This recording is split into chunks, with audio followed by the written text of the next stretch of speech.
Ya, saya sebagai anak muda nih kenapa miskin terus nih? Ya kaya gitu tuh Pak.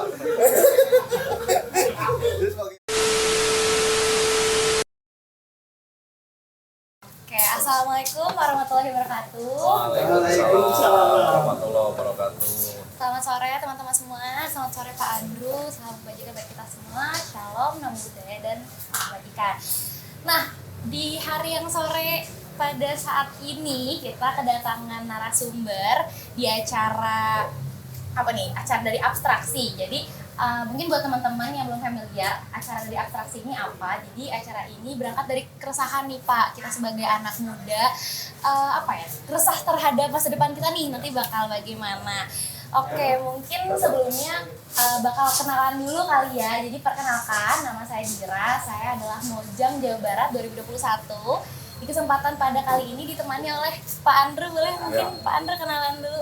Assalamualaikum warahmatullahi wabarakatuh. Sahabat-sahabat muda semua, saya Muhammad Handarul Jati Kalamullah.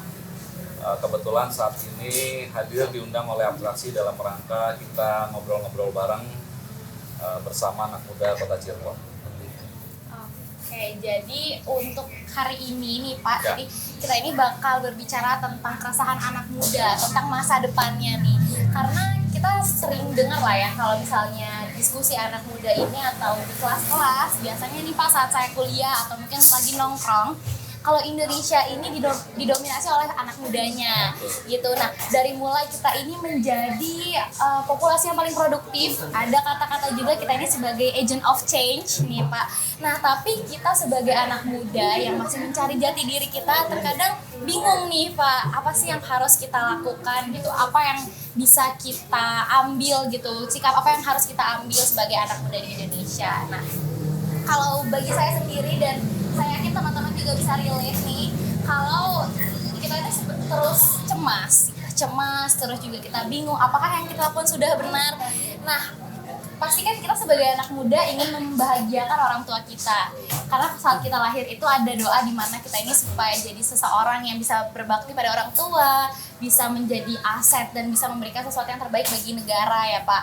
Nah, kalau untuk Pak Andrew sendiri nih, boleh nggak ceritain dulu pas masa mudanya pernah nggak sih merasakan cemas gitu atau khawatir tentang masa depan Mas Andrew sendiri?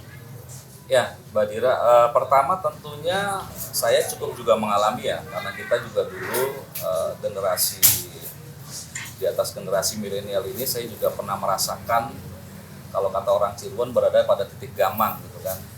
Pada saat kita kuliah gitu kan, lulus SMA kemudian masuk ke kuliah, kita melihat bahwa dominasi daripada orang tua kita, kemudian yang umurnya jauh di atas kita itu begitu lebih memegang peranan kan seperti itu, sehingga pada saat SMA selesai saya lebih memilih mencoba mengambil langkah produktif. Kebetulan saya memang terlahir di keluarga politisi dan pengusaha pada saat itu, ya kita lebih memilih akhirnya bagaimana kita menciptakan peluang-peluang baru gitu kan, bagaimana ibaratnya kita bisa sambil kuliah belajar juga menjadi seorang pengusaha pada saat itu.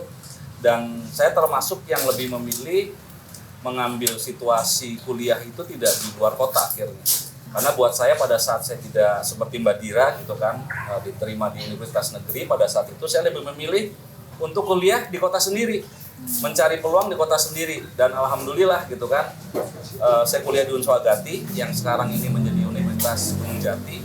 Alhamdulillah ya sekarang ini adalah priorisasi kedua saya di DPRD Kota Cirebon, dan mendapat amanah baru juga. Saat ini saya sebagai Wakil Ketua DPRD Kota Cirebon, dan di antara pimpinan alhamdulillah saya juga ya mungkin gitu kan di usia 41 tahun ini ya yang termuda di antara 3 pimpinan yang lain. Oke, baik, berarti dari motivasinya apa sih Pak sebenarnya untuk terjun Pertama di ya, dunia? kalau misalkan motivasi, berbicara motivasi tentunya kita harus punya kemauan dan keinginan yang kuat. Mungkin di zaman saya dulu berbeda dengan zaman yang sekarang ini. Generasi muda yang saat ini tampil mungkin generasi yang lebih tangguh dibandingkan dengan angkatan saya, karena kita belum mengenal pandemi yang berkepanjangan nih, yang sampai sekarang juga masih belum rampung. 2 tahun gitu kan, yang awalnya pandemi COVID-19 ini juga dianggap sepele, ternyata akhirnya berkepanjangan. Jadi generasi sekarang jauh lebih kuat. Kalau misalkan kita lihat dengan potensi yang dimiliki anak muda saat ini, sebenarnya peluangnya terbuka lebar. Peluangnya juga terbuka lebar, terutama sekarang generasi sekarang ini dipaksa melek teknologi. Kalau angkatan saya dulu mungkin masih belum melek teknologi tuh, masih browsing internet biasa buat tugas-tugas kuliah. Nah sekarang kita bisa bayangkan dengan industri digital yang sekarang ini berjalan, peluang-peluang yang sebenarnya terbuka untuk generasi muda atau milenial sekarang ini cenderung lebih banyak sebenarnya. Bisa menciptakan usaha-usaha sendiri, kemudian juga bisa bersaing dengan orang-orang yang di luar negara kita. Karena kalau kita lihat industri digital ini, Indonesia nggak kalah juga ternyata sama industri digital dari luar negeri seperti itu. Motivasi, kemauan tentunya juga ya harus berani keluar dari zona nyaman, itu yang paling penting. Oke, berarti kita harus ada niatnya dulu Iya, ya Pak untuk paling pertama itu. betul. Juga kan kita tuh sumber dayanya banyak nih ya Pak. Nah kira-kira nih dari pihak pemerintah sendiri ada nggak sih Pak wadah atau apa sih sebenarnya yang harus kita lakukan sebagai anak muda nih untuk mengambil taking part lah as a young generation gini? Kalau saya lihat sebenarnya salah satu kekurangan sekarang ini memang pemerintah masih belum membuka ruang yang sedemikian luas untuk generasi muda yang jumlahnya kalau kita lihat ini juga nggak main-main. Supaya teman-teman tahu, baik kota Cirebon maupun nanti di negara kita 2024 ini potensinya 30% itu dimiliki oleh anak muda. Bayangkan 240 juta lebih warga negara kita ini pemilih pemulanya adalah anak-anak muda, sekitar 80 jutaan kurang lebih. Begitu juga dengan kota Cirebon, dan saya merasa betul sebagai bagian dari penyelenggara pemerintahan bahwa belum banyak program-program yang mengakomodir keinginan dan juga membangun persamaan dengan anak-anak muda di lapangan. Seperti kita tahu, saat ini kalau misalkan kita lihat partisipasi dari anak-anak muda, pemilih pemula dalam memberikan suaranya saja sudah cenderung lebih apatis. Muncul hal-hal ketidakpercayaan kepada para politisi maupun juga program-program pemerintah. Ya sekarang kita bisa lihat untuk kota Cirebon saja gitu kan, kita masih belum banyak memberikan porsi lebih kepada generasi muda kota Cirebon. Apa sih? Apakah pemerintah kota ini sudah bisa merangkul, bisa menyerap? Nah, melalui agenda kegiatan kita ngobrol-ngobrol hari ini, saya juga nanti bisa mendengar sebagai bagian dari pemerintah, apa sih yang sebenarnya diinginkan oleh anak muda kota Cirebon. Karena kalau kita melakukan studi sampling pun itu berdasarkan sampling kan, survei itu kan sampling. Nah, ini bisa menjadi sampling bahwa di sini saya juga menerima masukan-masukan. Yang paling penting juga pemerintah Provinsi Jawa Barat sebenarnya sudah merealokasi gedung negara yang berlokasi di wilayah Kesenian itu menjadi gedung kreatif center sebenarnya. Namun ternyata ini pun juga oleh pemerintah kota belum bisa ditangkap secara maksimal. Kenapa? Karena kalau misalkan kita lihat proses yang terjadi sekarang ini, kita baru merubah SOTK baru, struktur organisasi tata kerja pemerintah kota Cirebon. Yang awalnya tadinya Dinas Pemuda Olahraga, Kebudayaan Pariwisata ini menjadi satu. Nah baru nih di 2020 yang lalu, running di 2021 ini, SOTK-nya sudah mulai dirubah. Nah jadi harapan kami tentunya ke depan, Dinas Pemuda Olahraga ini juga bisa lebih memberikan porsi, mencari program-program, membuka program-program baru untuk generasi muda di kota Cirebon. Seperti itu. Oke, betul, setuju sih Pak. Jadi salah satu contoh nih, apa sih yang bisa kita sebagai anak muda lakukan tuh buat acara kayak gini ya Pak? Ya. Jadi untuk menjembatani antara anak muda, terus juga dengan pemerintahan, jadi bisa tukar pikiran Ya. gitu, jadi bisa memberikan aspirasi-aspirasinya. Setuju Pak. Terus juga mungkin memang anak muda ini awalnya apatis Pak. Jadi mungkin contohnya untuk saya sendiri ya, 2019 itu berarti saya berumur 17 tahun Pak. Udah milih belum? Pada saat itu belum. Jadi kalaupun misalnya dikasih kesempatan untuk milih nih, bingung kan kita harus milih siapa gitu. Sedangkan sepertinya belum pernah ada yang apa ya, acara-acara yang melibatkan anak muda nih, sehingga anak muda bisa kenal juga dengan instrumen-instrumen di negaranya. Nah, mungkin kalau dari Pak Andro sendiri nih, kan aktif di bidang politik yang sudah lumayan lama ya Pak aktifnya. Nah, kita nih terkadang tutup mata nih Pak, karena ada banyak banget oknum-oknum gitu yang oknum ABC lah ya Pak ya. Nah, gimana sih caranya kita nih supaya nggak apatis? Apakah mungkin kita bisa mencari informasinya di internet kah? Atau gimana untuk anak muda sendiri nih supaya kita tuh bisa melek politik? Yang pertama, tentunya politisi ataupun pengambil kebijakan ini harus mau diundang dalam forum-forum anak muda seperti ini. Walaupun ngopi, ngobrol, diskusi. Seperti itu yang pertama. Karena saya melihat terkadang gitu kan, teman-teman kita ini juga masih rada-rada alergi juga dalam tanda kutip gitu kan. Itu tidak bisa memandang sisi kritisnya anak-anak muda itu sebagai istilahnya bagian daripada pembelajaran. Jadi kita sebenarnya sama-sama belajar. Karena selama ini tentunya kalau kita lihat program-program yang diberikan juga kita masih belum bisa secara maksimal diterapkan di pemerintah Kota Cirebon. Yang kedua, saat ini Kota Cirebon sedang memasuki fase menuju kota smart city atau kota yang pintar, di mana semua aplikasi digital baik dari pelayanan pemerintahan juga sedang kita kembangkan di situ.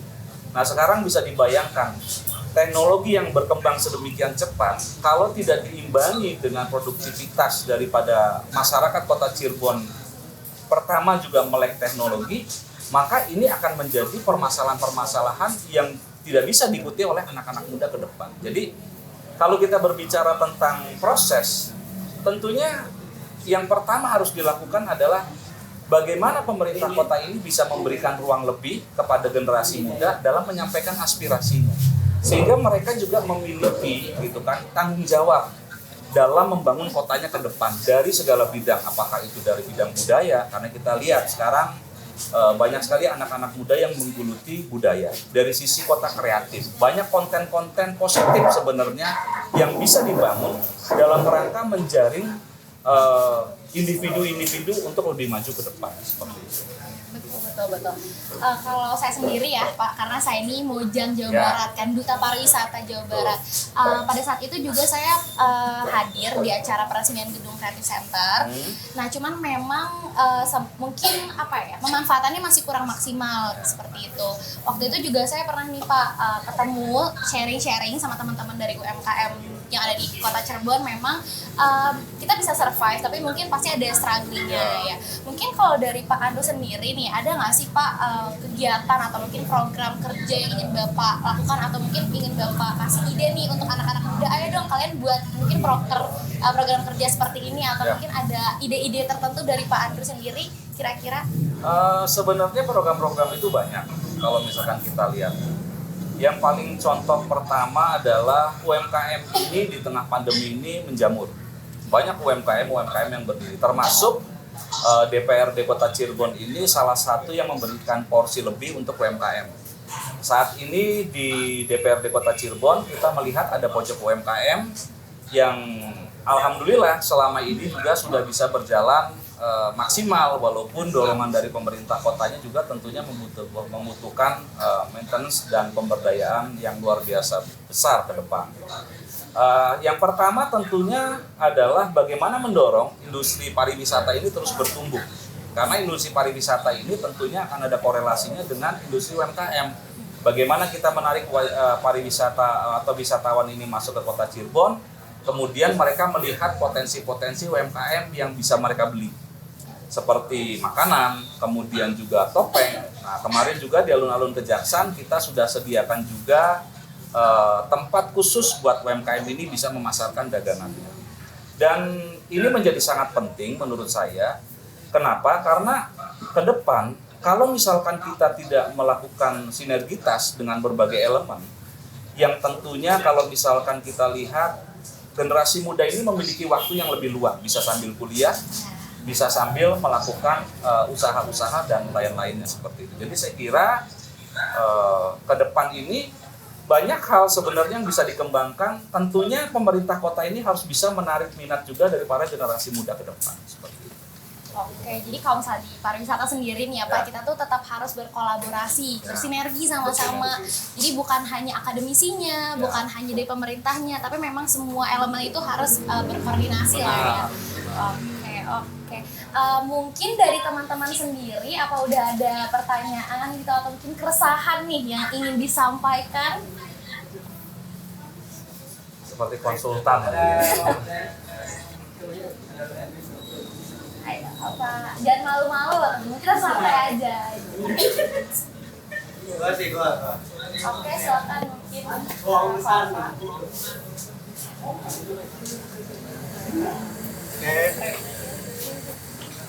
Jadi gini Pak, perkenalan dulu kali ya. Nama saya Bapak, mahasiswa juga. Jadi kayak gini, bukan keresahan sih, kayak awareness milenial sekarang tuh ke politik tuh udah mulai kayak pandangannya buruk lah ke politik tuh, karena kita selalu ngelihat di media tuh korupsi atau apapun dan lain-lain gitu. Nah jadi kayak awareness milenial atau pemuda ke politik itu agak kayak konotasinya jelek. Jadi kayak gimana caranya saya sebagai milenial gitu bisa percaya kepada politik. Tentunya yang pertama, memulihkan kepercayaan ini menjadi hal yang sangat penting. Dengan industri atau keterbukaan informasi yang sedemikian besar dan sedemikian luas, maka tentunya tidak ada suatu hal apapun yang bisa ditutup-tutupi. Apalagi kita melihat, kalau misalkan melihat hukum adalah panglima, maka sekarang ini bahasa yang paling kerennya adalah nggak ada orang sakti. Kan seperti itu, nggak ada orang sakti. Nah sekarang tinggal bagaimana gitu kan para politisi ini juga bisa memberikan informasi dan perimbangan yang positif. Tidak melihat dari satu sisi bahwa selama ini gitu kan yang lebih marak adalah OTT-nya. Yang makin marak adalah kasus korupsinya. Tapi bagaimana sekarang ini kita bisa berkolaborasi dengan media untuk menyampaikan apa yang sudah dilakukan oleh partai politik dan politisi ini kepada masyarakat. Sebagai contoh yang paling penting kalau kita lihat, masyarakat tidak bisa menutup mata bahwa ini yang paling terakhir kita lakukan. Pandemi COVID-19 cukup memakan anggaran yang sangat luar biasa. Tahun kemarin di 2021, pemerintah Kota Cirebon sampai melakukan 3 kali refocusing. Jadi refocusing, anggaran-anggaran ini dipangkas, kemudian realokasi kegiatannya untuk menangani pencegahan dan penanggulangan COVID. Nah, tapi di sisi itu muncul peran daripada para politisi dan partai politik. Karena APBN, kemudian APBD kita juga tidak mampu mengatasi dampak daripada ledakan COVID-19 di negara ini, baik di tingkat nasional maupun di tingkat daerah, maka partai politik dan juga para politisi ini memiliki beban moral.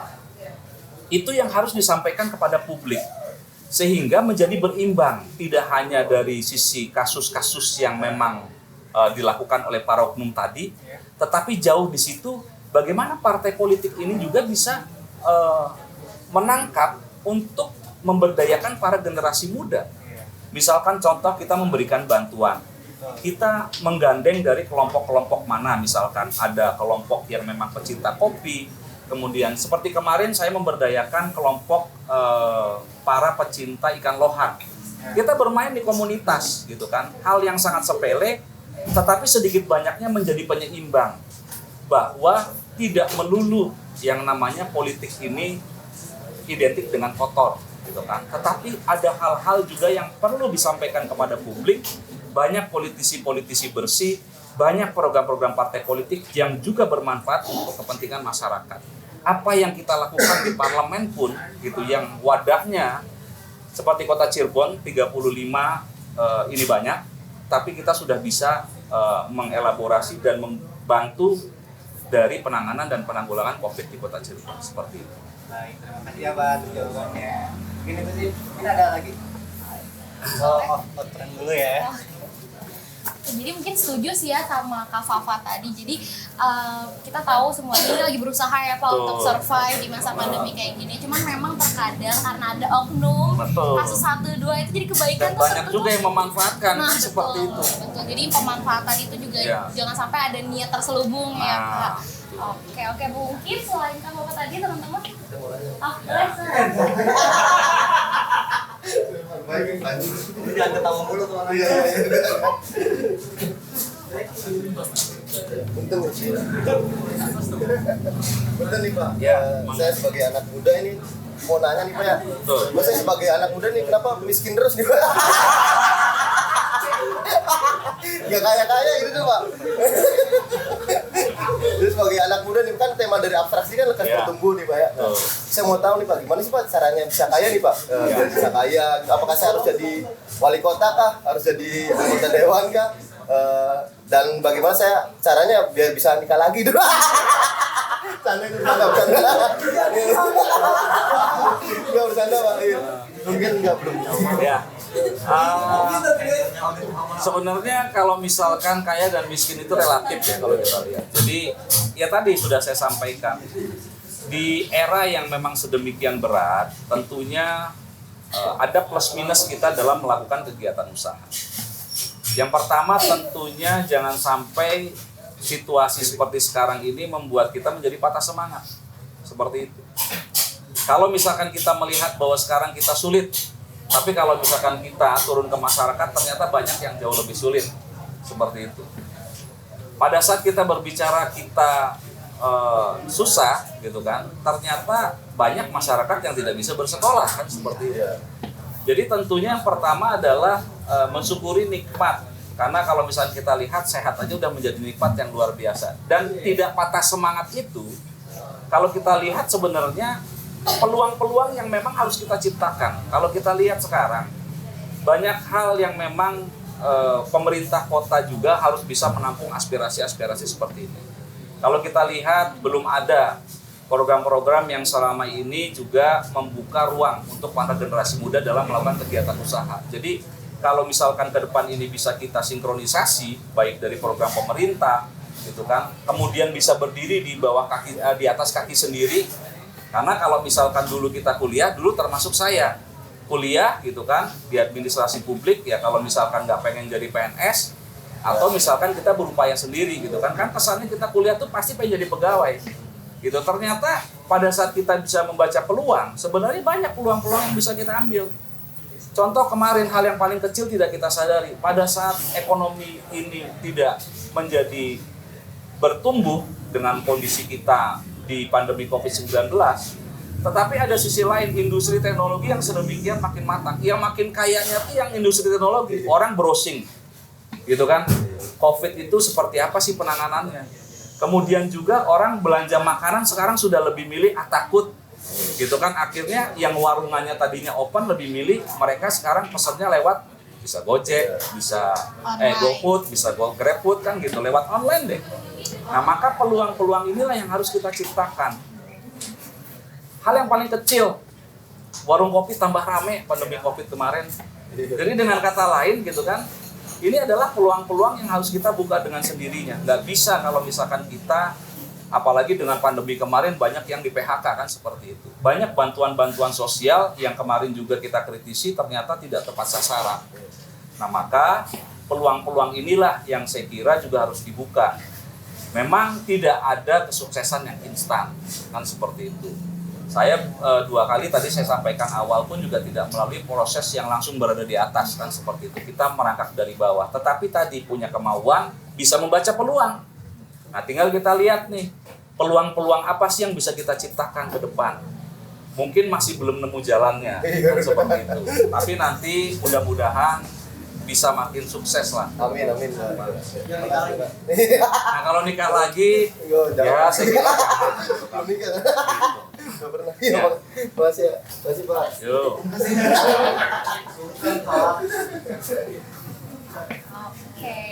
Jadi sebenarnya memang pandemi ini memang buruk ya bagi kita, tapi di segala kesusahan itu kita tetap harus berinovasi ya Pak untuk terus survive. Oke. Mungkin ada satu lagi. Oh, udahan.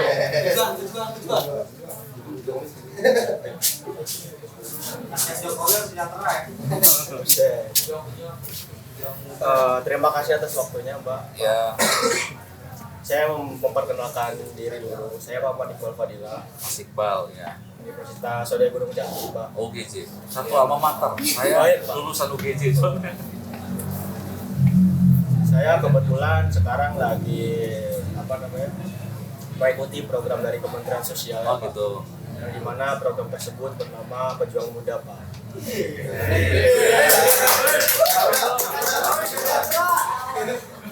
Nah, dimana Pejuang Muda ini fokus di 4 program, Pak. Yang pertama bantuan sosial, yang kedua lingkungan, yang ketiga fasilitas umum, terus yang keempat tentang lansia.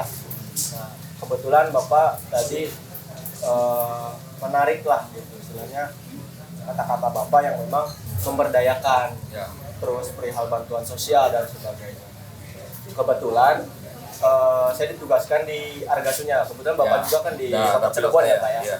Nah, di sana kita banyak melihat memang kesenjangan yang kita juga kaget gitu. Kita biasa di kota, tetapi pas waktu masuk ke daerah tersebut itu bukan serasa di kota gitu, Pak. Itu serasa di suku pedalaman gitu, Pak, istilahnya ya. Dalam tanda petik bukannya saya menghina, tapi memang realitanya seperti itu. Terus di sana banyak memang yang terjadi bantuan-bantuan sosial yang tidak tepat sasaran, Pak. Mereka juga mengeluh tentang itu. Terus yang ingin saya tanyakan tentang berdaya gitu ya, Pak. Tadi Bapak mempertanyakan komunitas ikan lohan ya, Pak. Nah, menurut atau misalkan dari segi bantuan Bapak sendiri, apakah memang sudah ada program yang memberdayakan di daerah sana atau belum, Pak? Mengingat kalau misalkan kita memberdayakan ikan lohan kan mahal ya, Pak. Ya. Nah, terus terang saja mungkin orang-orang yang diberdayakan yang tadinya kaya semakin kaya gitu, Pak. Tapi kalau misalkan di sana kita lihat angka pendidikan aja SMP tuh udah paling bagus, Pak, di sana. Terus perihal rumah, listrik segala macam itu belum ada. Nah, apakah Bapak mempunyai apa ya, istilahnya pendapat atau program yang memang memberdayakan di daerah tersebut? Karena di sana tuh memang benar-benar memprihatinkan, Pak. Paling itu aja, Pak. Baik Mas Iqbal, yang pertama ada beberapa hal yang memang perlu saya sampaikan, bahwa Argasunya ini kebetulan dapil saya itu memiliki karakteristik yang cukup unik. Nah, saat ini yang sedang kami lakukan melalui 12 orang anggota DPRD yang berasal dari Dapil 2, daerah pemilihan 2 Harjamukti, bahwa saat ini tentunya kita sedang berupaya menciptakan program-program alih profesi. Karena kalau misalkan di Argasunya itu masyarakatnya lebih banyak mencari apa yang mereka dapat, itulah yang mereka makan. Jadi lebih memilih bagaimana mereka bisa nyari pendapatan untuk hari ini, untuk bisa kita makan hari ini, besoknya nyari lagi, seperti itu. Jadi berbeda. Pada saat itu kami sudah menelurkan beberapa program-program sebenarnya, seperti pengemukan sapi, kemudian juga peternakan. Nah, tapi ternyata masyarakat lebih banyak turunnya adalah daripada menggali pasir. Kenapa? Karena salah satu pasir yang banyak itu adalah dari Argasunya. Nah, program yang sedang kita cari ke depan ini salah satunya adalah melalui kegiatan saya mencari sumber-sumber baru dalam rangka memperbaiki rumah di masyarakat. Yaitu saya bekerja sama dengan BUMN melalui anggota DPR kami, yaitu Pak Herman Veron, mencari sumber-sumber CSR untuk memperbaiki rumah-rumah tidak layak huni di sana. Itu salah satu contoh yang sudah berjalan. Alhamdulillah sudah ada kurang lebih berjalan dari mulai 2021 ini di tengah pandemi, kita untuk daerah pemilihan di wilayah Harjamukti sendiri dan kota Cirebon itu sudah ada sekitar 30 rumah yang kita bantu melalui CSR-nya atau Corporate Social Responsibility-nya dari BUMN. Nah, untuk Argasunya sendiri sudah ada sekitar 3-4 rumah yang kita bantu. Nah, selanjutnya yang sedang kita persiapkan untuk masyarakat di sana adalah program alih profesi. Tapi program alih profesi ini tentunya tidak bisa merubah gitu kan animo masyarakat sendiri untuk menjadi penggali pasir terlebih dahulu. Jadi ininya sambil berjalan, misalkan kita menciptakan program baru seperti petani milenial. Nah, itu kan salah satu program pemberdayaan generasi muda dari pemerintah provinsi itu. Di sana banyak lahan, tetapi sekarang ini banyak lahan-lahan yang sudah terpakai menjadi permukiman baru. Sehingga akhirnya peternakan, kemudian juga pertanian gitu menjadi sudah barang langka di sana. Nah, tapi kalau misalkan konsep urban farming ini bisa kita berdayakan secara baik, masyarakat sudah bisa memiliki wadahnya, kemudian juga bisa memiliki manfaatnya. Bahwa urban farming atau misalkan kita berbicara tentang hidroponik yang paling gampang, itu tidak menjadi hobi tetapi sudah menjadi barang jualan. Kita lihat kemarin pada saat sudah susah masyarakat cari sayuran yang misalkan ke pasar begitu bertumpuk-tumpuk orang, mereka lebih milih datangnya kemana? Ke mall, nyari di supermarket, akhirnya organik-organik yang memang harganya lebih mahal pun juga mereka beli seperti itu. Jadi ada program-program alih profesi yang memang sekarang sedang kita persiapkan untuk masyarakat di sana. Tapi tentunya infrastrukturnya pun juga harus kita penuhi terlebih dahulu. Bagaimana mungkin kalau kita lihat angkot aja susah ke sana gitu kan. Dan masyarakat ke sana harus bisa membuka diri terhadap kemajuan teknologi, tetapi dengan tidak menghilangkan kultur budaya yang agamis di wilayah Argasunya itu sendiri. Seperti itu Mas Iqbal. Terima kasih Pak. Ya. Terima kasih Mas. Oke. Jadi emang tadi sempat cerita-cerita di Argasunya ini ada kampung benda ya Pak. Ya. Jadi dari pengalaman saya sendiri saat kita mau masuk kampung benda ini teman-teman, jadi di sana belum ada speaker Pak, Ya. bahkan ditentang ya nggak boleh ada speaker. Terus juga di sana ini menurut saya pemerataan belajar buat educationnya itu masih sangat kurang Pak. Jadi kurang awareness dari anak-anaknya tersebut. Ya. Itu masih bingung nih. Karena saat itu saya pernah ada kegiatan di mana saya ikut mengajar di salah satu namanya SDN Lebakno. Ya. Dia itu masih bingung nih mau SMP di mana sih, atau bahkan mungkin semangat belajarnya ya Pak masih kurang. Nah, mungkin saya akan sedikit bertanya tentang personal nih Pak. Ya. Jadi kan tadi Bapak sempat mention kalau Bapak ini memang lahir dari keluarga politisi dan pengusaha. Nah, itu kan lingkungan itu salah satu hal yang mempengaruhi kita ya Pak. Nah, dengan privilege seperti itu, menurut Bapak nih, privilege itu penting gak sih Pak bagi kita? Dan bagaimana kalau misalnya memang kita ini lahir dari keluarga yang menengah ke bawah, apa sih yang bisa kita lakukan? Yang pertama tentunya di masa yang sungguh sangat terbuka ini, gitu kan, maka tentunya masalah latar belakang daripada para politisi ini tidak menjadi salah satu bahan utama di mana masyarakat untuk memilih. Karena ada situasi memang yang berbeda di masa yang dulu sampai dengan 2009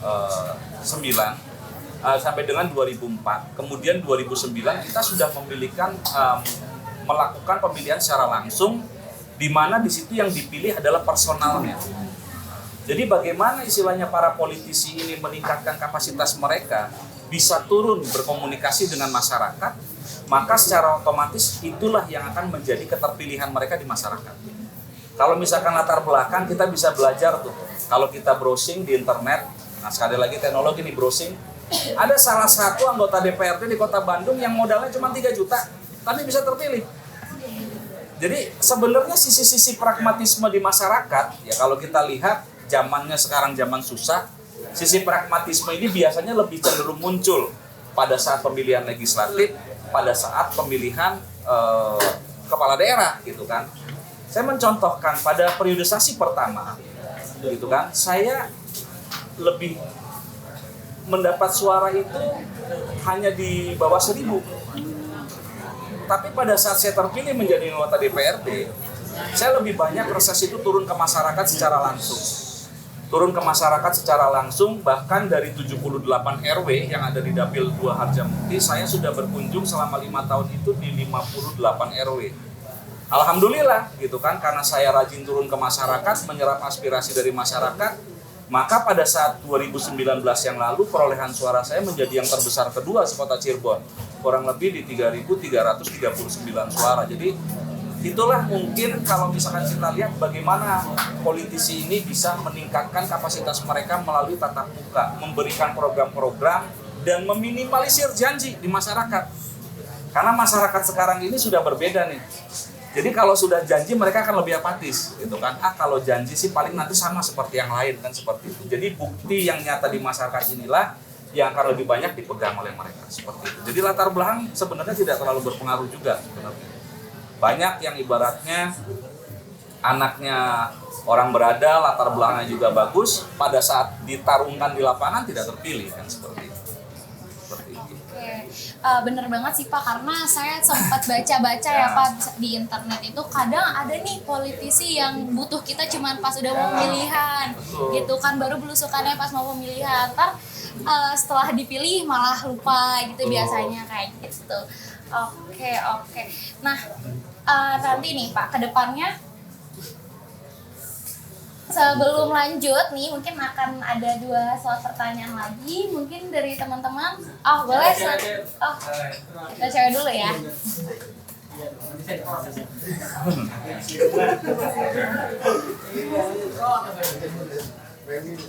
Silakan Mbak. Monggo. Ya. Lagi sebelah sini. Aku mau nanya, tadi kan dibahas tentang privilege dan starting point daripada seorang yang punya privilege. Nah, aku baca dan juga ini kita hari ini discuss tentang partisipasi anak muda di dalam publik. Dan aku pernah baca buku di Where Are the Adults bahwa sebenarnya politik itu is not only for inclusive spaces for the gray hair color politician atau bukan punya orang-orang tua lagi, tapi kita lihat presentasinya menurut Conversation IDN juga partisipasi publik itu politisi itu diisi oleh orang tua di Indonesia. Bagaimana Bapak menyikapi hal tersebut? Ya, ini yang memang kalau misalkan saya lihat perlu dirubah juga mindset dari teman-teman di bawah. Karena salah satu contoh kita nggak perlu mencontohkan keluar ya. Karena DPRD Kota Cirebon itu 60% itu adalah mayoritas di bawah 50 tahun. Kemudian sekitar 30%-nya itu usianya di bawah 40 tahun. Jadi kalau kita lihat bahkan ada yang usianya baru 36 tahun tapi sudah 2 kali periode. Jadi bisa dibayangkan, mindset teman-teman bahwa politik itu hanya untuk orang-orang tua itu yang harus bisa berubah. Karena ternyata bupati termuda perempuan itu adalah usia 27 tahun. 27 tahun bayangin aja. Saya 41 tahun. Kalau ini sudah jadi bupati kan seperti itu. Bahkan wali kota Tangerang ini masuk periodisasi kedua, usianya baru 42 tahun. Dia muncul dari mulai wakil wali kota dulu 2 kali, kemudian jadi wali kota sudah 2 kali. Sekarang sudah 42 tahun masuk periodisasi kedua. Artinya sekarang ini justru mayoritas pemilih di 2024, nah ini juga untuk anak-anak muda nih. Karena ke depan ini 30% pemilih di 2024, baik secara nasional maupun kota Cirebon, itu adalah milenial atau pemilih pemula. Jadi bisa dibayangkan, kalau misalkan kita melihat dari situasi yang tadi, saya kira mindset bahwa politisi tua ini hanya dimiliki oleh anak-anak yang di atas 40 tahun itu sudah berubah. Tinggal bagaimana mengajak anak-anak muda ini bisa lebih tertarik kepada politik. Nah, tadi mensosialisasikan kepada masyarakat bahwa politik itu juga bisa menjadi sebuah pilihan, menjadi sebuah cara bagi kita untuk bisa memberikan manfaat kepada masyarakat seperti itu. Ya, boleh.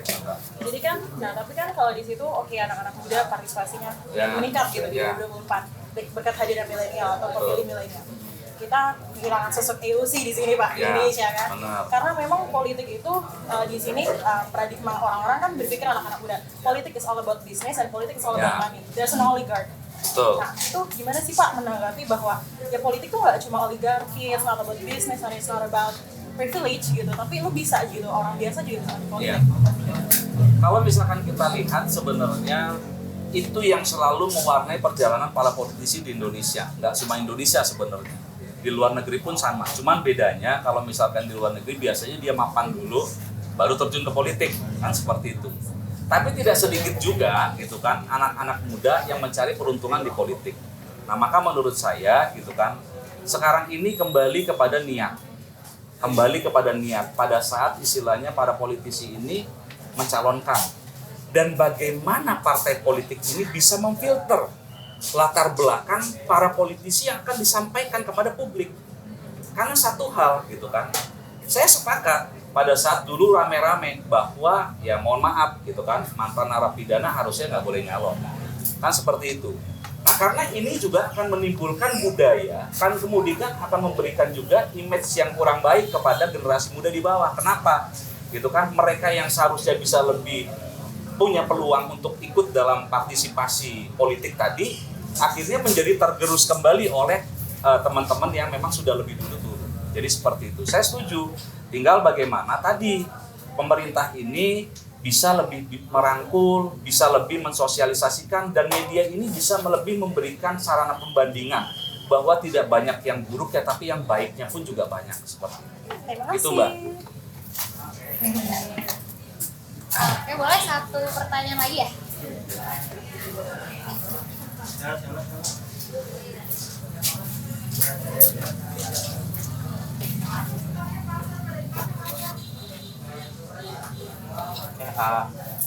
Perkenalan diri, nama saya Dea dari media yang Cirebon dari Bersuka. Jadi menindaklanjuti pertanyaan dari saudara Iqbal tentang Kementerian Sosial. Kan Kementerian Sosial Permen nomor 18 tahun 2018 tentang SLRT atau Sistem Layanan Rujukan Terpadu untuk vaksin penanganan fakir miskin. Jadi antaranya kan di situ ada puskesmas untuk kelurahan, untuk masing-masing kelurahan atau desa. Nah, saya sudah ke Bandung, ke Kabupaten Cirebon sendiri khususnya, karena saya juga bagian dari puskesmas. Saya menjadi pertanyakan kenapa untuk sampai sekarang Kota Cirebon belum ada yang namanya lembaga yang namanya puskesmas. Sedangkan puskesmas itu kan ranahnya itu lebih membantu pemerintah untuk terjun langsung sampai ke akar-akarnya. Tidak hanya tentang bantuan sosial, kemudian tentang kesehatan dan lain sebagainya. Memang ini menjadi salah satu program sebenarnya yang sedang kita lakukan ke depan. Namun kita sudah memiliki starting point sebenarnya untuk Kota Cirebon karena ada beberapa hal yang membedakan antara pemerintah Kota Cirebon dengan kabupaten. Contoh yang paling dekat adalah saat ini alhamdulillah kita sudah bisa memberdayakan semua lini. Puskesmasnya sudah jalan, kemudian juga Satgas di tingkat RW-nya juga sudah berjalan, sehingga akhirnya pemerintah Kota Cirebon lebih memilih untuk tidak melakukan seperti yang ada di kabupaten. Tapi tidak adanya puskesmas di Kota Cirebon pun, kita bisa melihat, alhamdulillah gitu, di wilayah Jawa Barat ini, Kota Cirebon termasuk yang kedua tertinggi vaksinasinya. Saat ini kita sudah 95% vaksinasi untuk penduduknya. Kemudian untuk lansia sendiri kita sudah berada di 65%. Akhirnya satu-satunya di wilayah Jawa Barat yang masuknya level 1 ini hanya Kota Cirebon. Jadi saya kira ini juga menjadi salah satu keberhasilan daripada semua penyelenggara pemerintahan yang ada di Kota Cirebon, baik DPRD maupun juga dari pemerintah kotanya. Maka kemarin pada saat kita masuk level 1 kita juga sampaikan gitu kan, supaya prokesnya tetap jalan. Kesadaran daripada ekonomi juga harus bisa jalan. Pelaku ekonominya juga harus bisa mengendorse bagaimana masyarakat ini memiliki kesadaran tadi. Bukan berarti bahwa kita masuk level 1 kemudian kita juga masih lalai juga kan seperti itu. Jadi itu yang membedakan kita dengan kabupaten gitu kan. Kita menganggap bahwa apa yang kita lakukan ini sudah jauh lebih baik gitu kan, tanpa mengabaikan seperti kabupaten-kabupaten yang lain seperti itu. Seperti itu Mas. Terima kasih. Oke, jadi to sum up nih, kita sebagai anak muda, kita tetap harus berkolaborasi ya Pak, terus inovasi-inovasi terus, jadi kita tetap harus kerjasama nih. Mungkin kalau dulu pada masa perjuangan golongan tua, golongan muda kali ya Pak, jadi sekarang nih kita tetap gak boleh apatis, tetap harus open terhadap saran, jadi kita juga bisa terus kerjasama. Nah mungkin dari Pak Adru sendiri closing statement-nya apa nih Pak? closing statement yang penting adalah saat ini tantangan kita ke depan makin berat. Saya berharap untuk generasi muda jangan sampai patah semangat. Generasi ini adalah generasi yang unggul, generasi yang tercipta di masa-masa yang sulit. Tentunya kalau misalkan ini bisa dilakukan secara baik, bagaimana kita bertahan di tengah pandemi, bagaimana kita memberdayakan kemampuan diri kita ke depan, maka saya percaya bahwa generasi yang ini akan menjadi generasi yang unggul. Tentunya yang tadi saya sampaikan, tidak patah semangat, harus punya kemauan, dan yang terpenting adalah bagaimana bisa memunculkan ide-ide baru yang kreatif dalam rangka perbaikan-perbaikan negara kita ke depan. Mungkin seperti itu. Dan terakhir, karena saya penyelenggara pemerintahan juga, mengingatkan, gitu kan, khusus warga kota Cirebon, kita level 1 bukan berarti kita posisinya bisa abai terhadap prokes, seperti itu. Jadi saya berharap tetap patuhi prokes, dan juga mari kita sukseskan program vaksinasi pemerintah dalam rangka pencegahan dan penanggulangan COVID-19, seperti itu. Oke, Ya. boleh tepuk tangan dulu untuk kita semua. Oke, so that is the end of our talk show for today. Terima kasih untuk teman-teman semua. Terima kasih Pak Abdul udah menyediakan waktunya. Untuk teman-teman semua, jangan lupa untuk tetap prokes ya. Semoga sehat selalu. Dadah.